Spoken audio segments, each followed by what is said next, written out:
The Nacc Podcast, Know the Corruption, Know the Truth.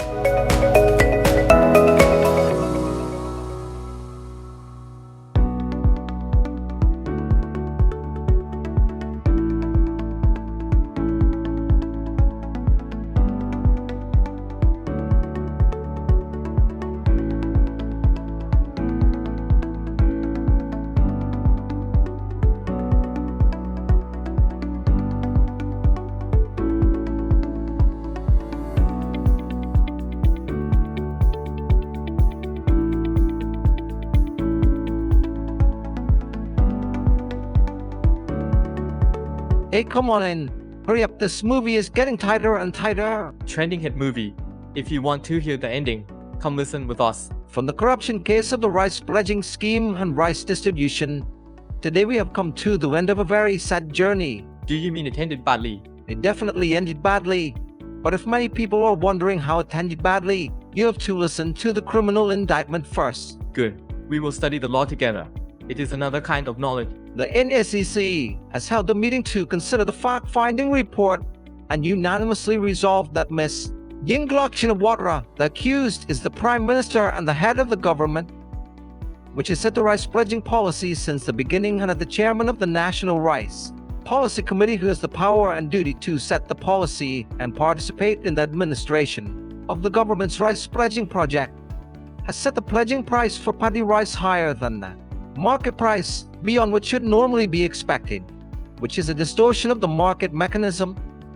In the implementation of the project, it was found that there was corruption at every step, including farmer registration, impersonation of farmer rights, moisture cheating, scale cheating, bringing rice into the project, and smuggling rice out of the warehouse. Seems that there are many irregularities, I think that this is an unusual case. In terms of selling the pledging rice, political influence was used to help associates get rice from the project to sell, which led to the rice brokerage system.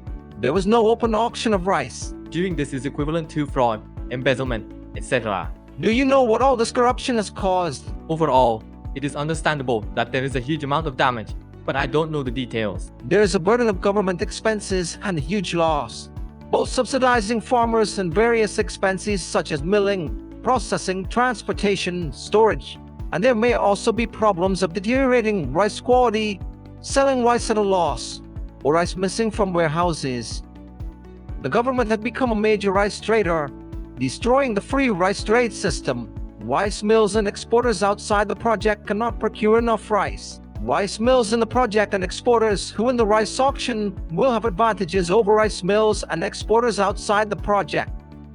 Importantly, the Thai rice market price is more expensive than competitors in foreign countries, causing Thailand to lose an important export market. The pledging of every grain of paddy rice without limiting the production area and the pledging amount creates a great risk of damage to the project from the imposition of rice from neighboring countries. Another thing is that the amount of pledging is higher than the actual amount, but the quality of the rice is lower than the pledging price. Only when the pledging rice is sold does a large loss occur. The accused has been informed of the report on the closing of the government's rice pledging project and has also been informed that there has been corruption at every step of the project implementation. It has also been found that there are millions of farmer families participating in the project who have not yet received the money, causing them to suffer damages. Many have even committed suicide. As the Prime Minister, the accused must consider stopping the project from the beginning when he learned of the corruption, but he still insists on implementing the project.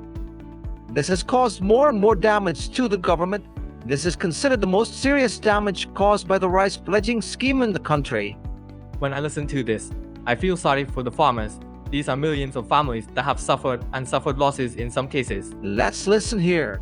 What kind of criminal offense is this? The actions of the accused are an offense against the position of government officials under Section 157 of the Criminal Code, based on being an official who performs or neglects to perform his duties improperly in order to cause damage to someone, or performs or neglects to perform his duties honestly, and is an offense under the Organic Act on the Prevention and Suppression of Corruption (BAT) 2542 and its amendments. Section 123(1), based on being a government official who performs or neglects to perform any act in his position or duty, or uses power in his position or duty improperly in order to cause damage to someone, or performs or neglects to perform his duty corruptly.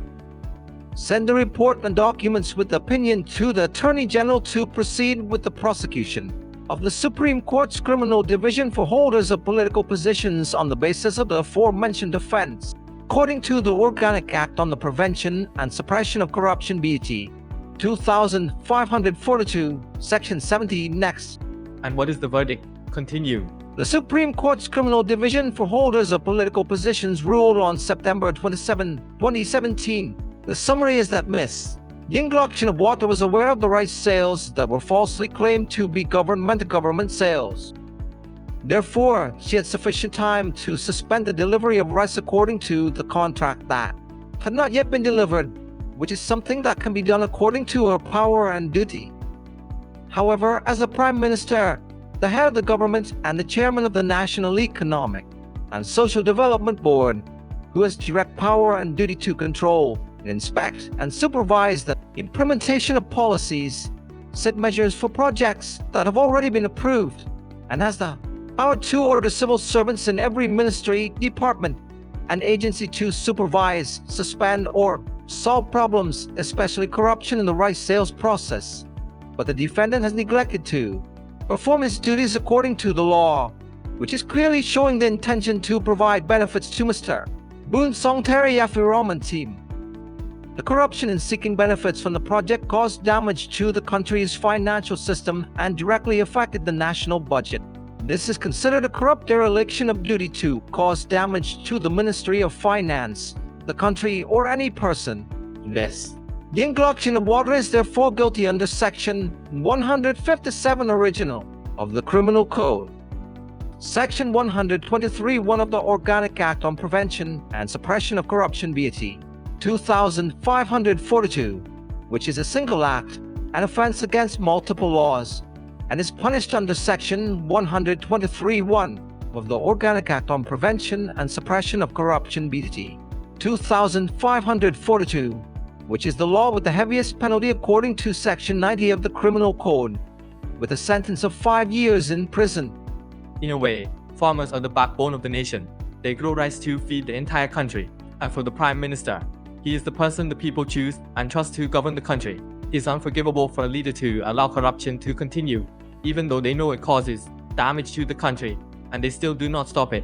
Let's call it a lesson for political parties, and is also a spark for political party policy reform, which must not only come up with populist policies to compete for votes and aim only for winning the election, but must also take into account the principles of good governance, the economic feasibility, and non-interference in the market mechanism, which will certainly affect the country's financial status. In addition, the public and civil society sectors must help monitor and promote the examination of political party policies to see if they are socially responsible and truly beneficial to the people.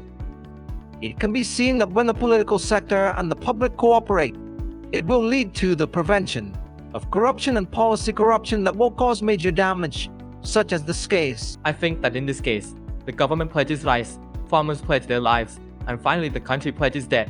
There are examples like this, so let's not follow this path again. Think well, do well, speak well, and do not think of cheating anyone. Just this, you will help eliminate the problem of corruption from Thai society. Honest, fair, professional, transparent, and verifiable National Anti-Corruption Commission.